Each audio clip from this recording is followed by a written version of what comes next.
كتب كلمات هذا الشيله أبو عبده صلاح عبد الجليل الهيدمة من أرض المملكة العربية السعودية. والشيله تعبر بما فيها: أداء أبو مشعل غوغان، هندسة وإخراج الأستاذ هشام الكوماني.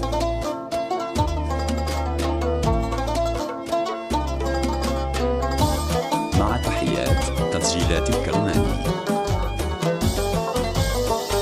يا مالك الملك يا عالم خفايا حواسي، يا ذو الكرم والجلال، الحمد والشكر ما خطر بعود الياباسي، وشن مزنه وسال. يقول ابو عبده ان الوقت ظالم وقاسي، قد ذلع وز الرجال، خلاني ابعد عن احبابي واهلي وناسي، والبعد للاهل قال. جرعني الوقت من ظلمه مراره بكاسي، قطع فؤادي وصال. كم يا هموم في وسط قلبي، وكم يا مآسي واحمال فوقي ثقال. يا وقتي ما انا شمت حزب وانا سياسي،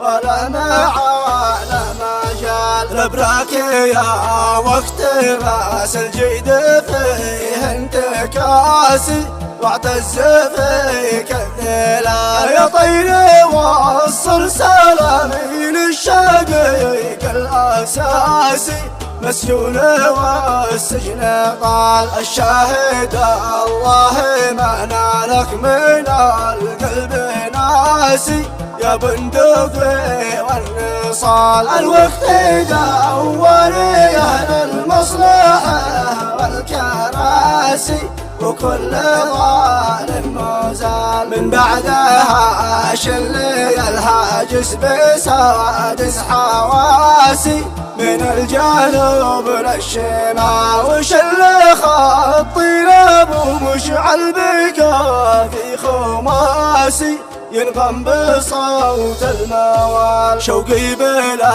اشواق هد الشامخات الرواسي، وشوقي هد الجبال. من هو بعرضه وبينه له وليل هم ناسي، هو مطلبي والسؤال. في غربة الويل ذي منها غازى الشيب راسي، وضاق ذي كل حال. يا طيري بلغ تحياتي بمنهج حماسي، من كل خاطر وبال. سلم على امي وابيهم ركننا والاساسي، لساكنين الطاحة. سلم على امي وابيهم ركننا والاساسي، لساكنين الطاحة. عبد الجليل هو نظر عيني وهو تاج